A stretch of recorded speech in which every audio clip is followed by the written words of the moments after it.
عن انس رضي الله تعالى عنه عن النبي صلى الله عليه وسلم ثلاث من كنا فيه وجد بهن حلاوة الإيمان। আল্লাহ নবী সাল্লাল্লাহু আলাইহি সাল্লাম বলছেন যে তিনটি বৈশিষ্ট্য যে ব্যক্তির মধ্যে আছে সে প্রকৃতপক্ষে ঈমানের স্বাদ গ্রহণ করতে পেরেছে।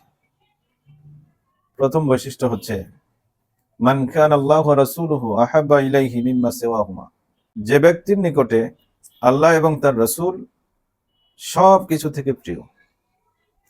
আল্লাহ স্রষ্টা হিসেবে আর রাসূল হচ্ছে আদর্শ হিসেবে, যার কাছে সব কিছু থেকে সব ব্যক্তি থেকে প্রিয়। এটা প্রথম বৈশিষ্ট্য। দ্বিতীয়ত বলা হয়েছে ওয়া ইউহিব্বুল মারআ লা ইউহিব্বুহু ইল্লা লিল্লাহ, যে কোনো ব্যক্তি তার মুসলিম ভাইকে ভালোবাসবে, উদ্দেশ্য থাকবে শুধু আল্লাহর সন্তুষ্টি অর্জন করা।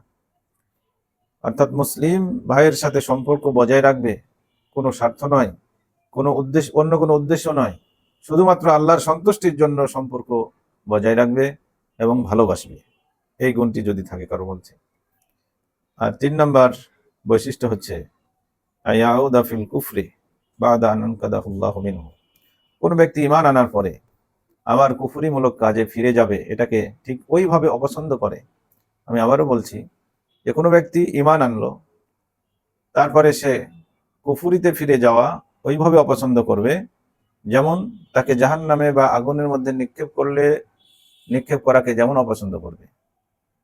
অর্থাৎ আগুনে নিক্ষিপ্ত হওয়ার বিষয়টাকে যেমন সে অপছন্দ করবে, কুফরিতে ফিরে যাওয়া ওইরকম ভাবে অপছন্দ করবে। এই গুণটা যার মধ্যে আছে